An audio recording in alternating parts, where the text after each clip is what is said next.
Eiichiro Oda has been showing us what Luffy's final form will be ever since the beginning of the series when Luffy first acquired his devil fruit and we just didn't know it. A form that's more hype than Gear 2nd, more meaningful than Gear 4th, and even crazier than Gear 5th, and all we have to do is follow the clues. Ever since Oda introduced us to Luffy's devil fruit and the fact that he can utilize it to transform into different forms, awaiting our rubber boy's next move has been one of the most exciting parts of the series. The reveal of Gear 2nd is probably up there as part of every One Piece fan's favorite Luffy moments, and more recently, the highly anticipated Gear 5th was an earth-shattering reveal that broke the series. And while it may seem premature to be already eagerly anticipating Luffy's next form, the prospect of our main character getting even cooler and stronger as he continues to develop into his final endgame form is all too exciting. But is it possible that we ourselves are able to figure out what that form will be?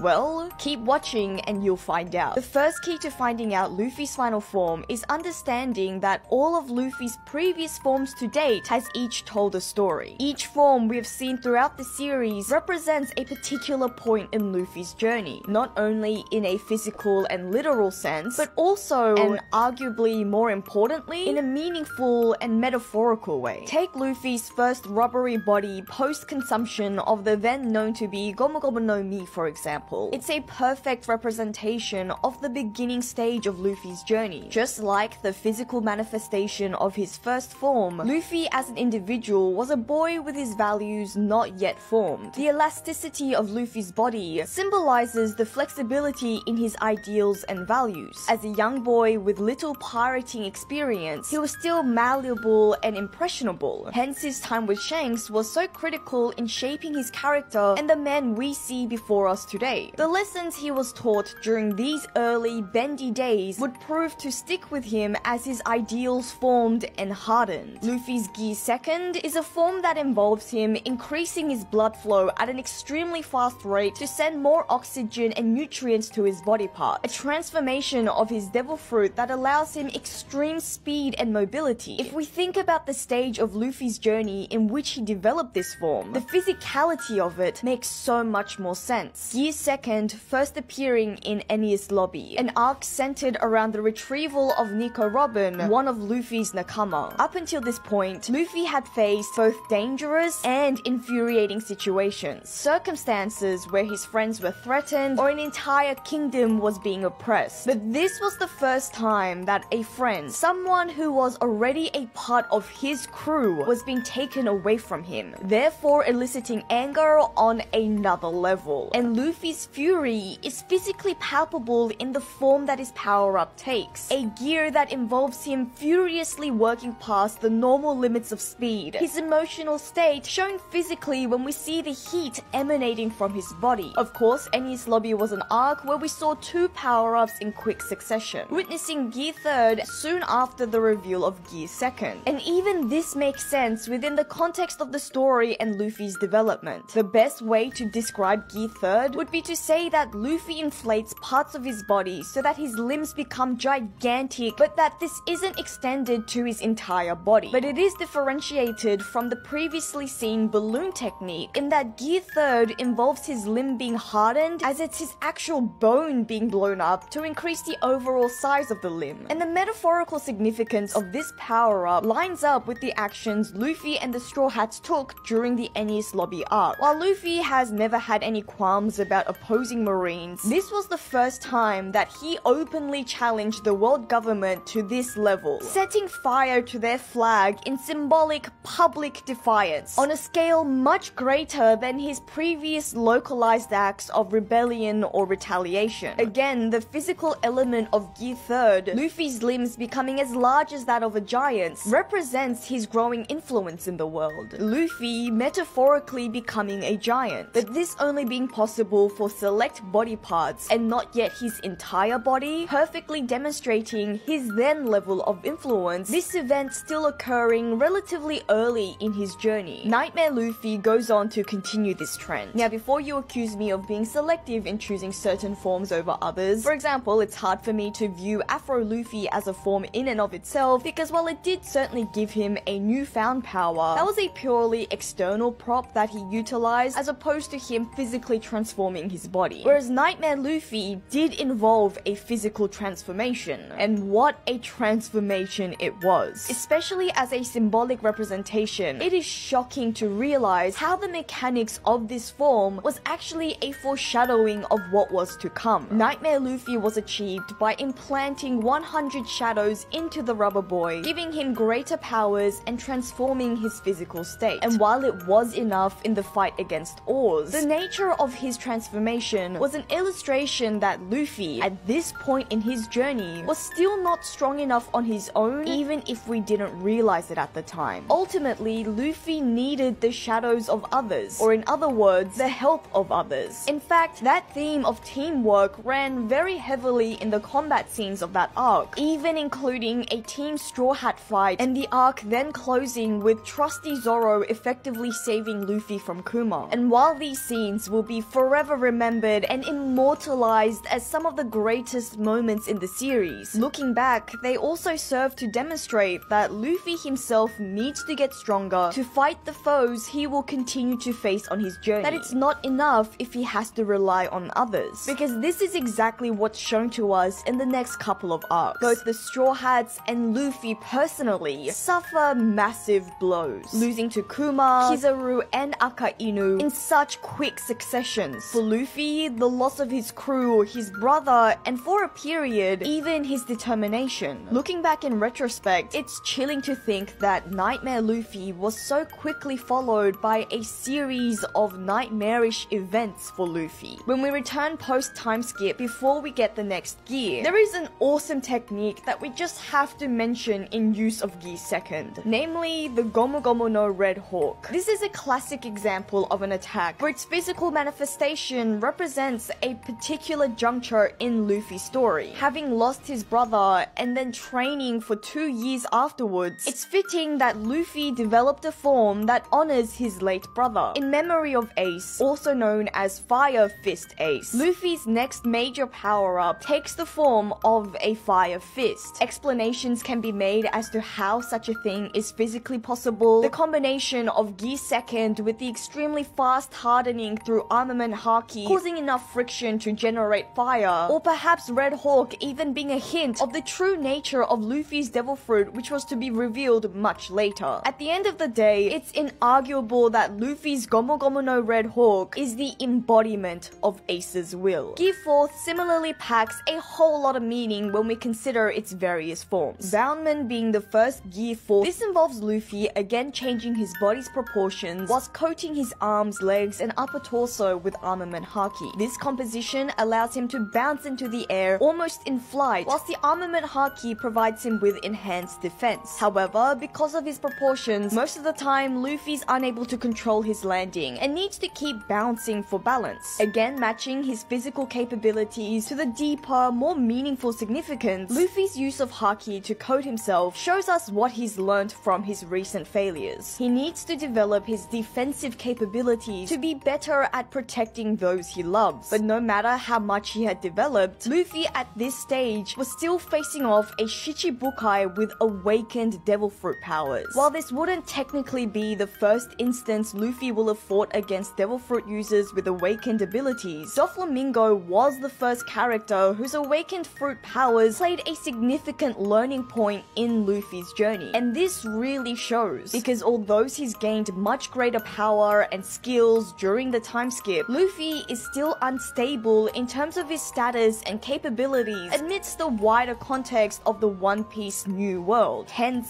his imbalance. Tankman is a form we've only seen in very limited circumstance. But even still, something can be said about its form and meaning. From what we can see, the major utility of this form comes down to its durability. With majority of the inflation happening in his torso, it increases Luffy's ability to deflect, or in other words, tank attacks. This is fitting for an arc where Luffy's primary goal in Whole Cake Island wasn't to take on and defeat Big Mom to completely take her down, but just enough to infiltrate her kingdom while leaving with his crewmates safely. Or in other words, when Luffy just needed to be able to endure and deflect attacks just so that they could escape. On the other hand, fighting Katakuri was a whole nother game.